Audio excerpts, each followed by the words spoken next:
Putin will meet Trump in Alaska on the 15th of August. Putin is saying he will stop the war in exchange for eastern Ukraine. Do you think Trump will agree to it? Is India's the tariffs on India, are they going to be discussed?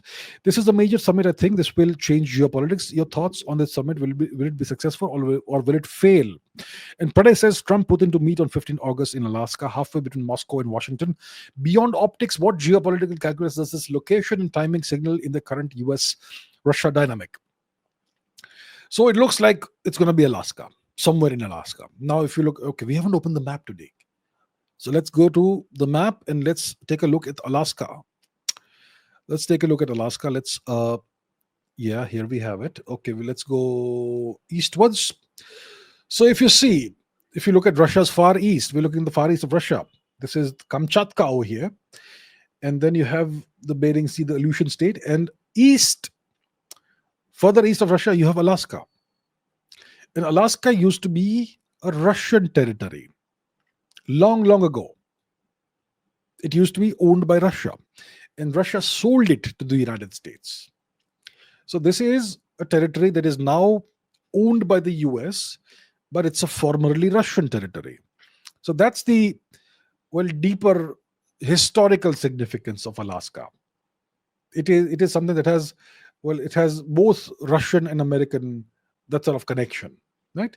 So maybe that's the reason why Trump chose Alaska. Maybe because this was a former Russian territory and now it's American. Maybe there is some significance to that. Beyond that, there is no other geopolitical significance. It's historical significance.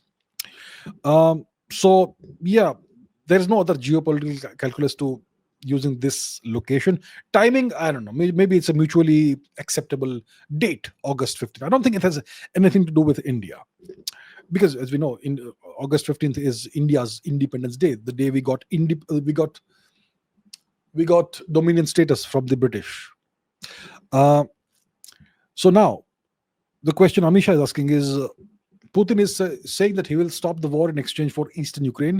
Do you think Trump will agree to it? Well, Trump may obviously ask for some concessions, and if those concessions if Mr. Putin is willing to give those concessions, the war may end. So as you can see, Mr. Zelensky has nothing to do with the summit.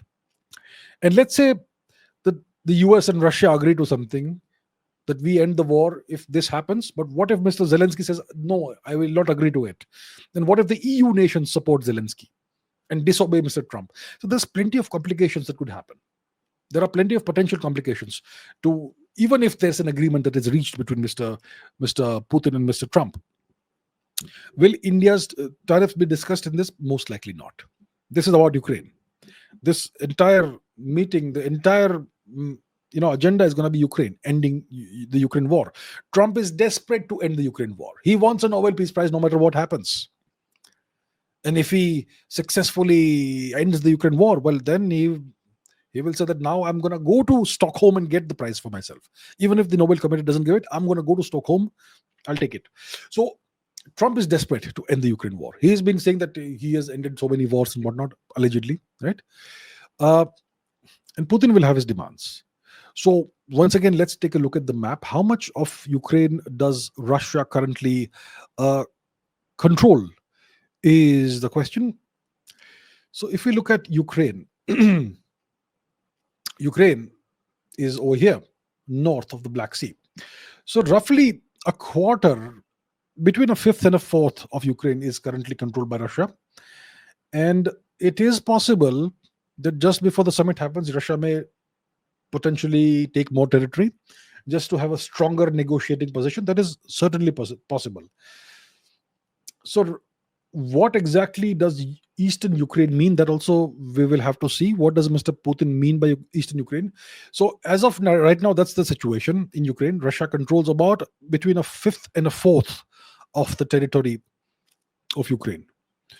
Where are we? Yeah, this over here. So will the Americans be okay with Russia keeping that territory, or maybe more?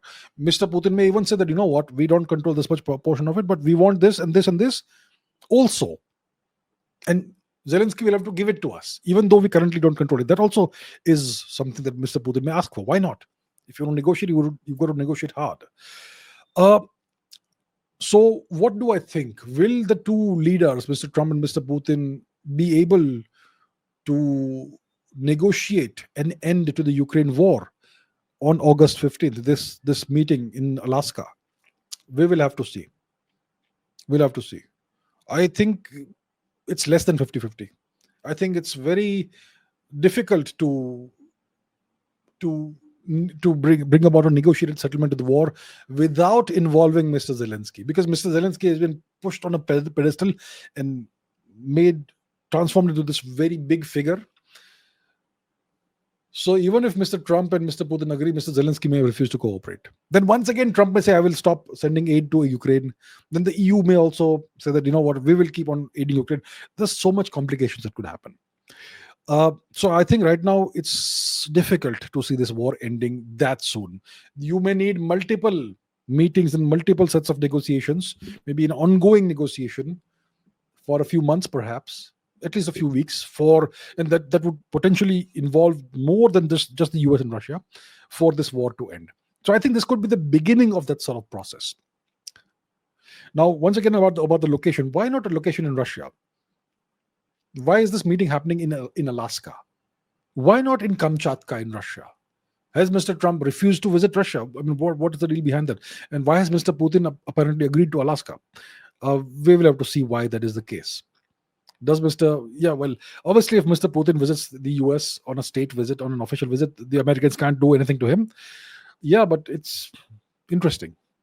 Interesting, definitely.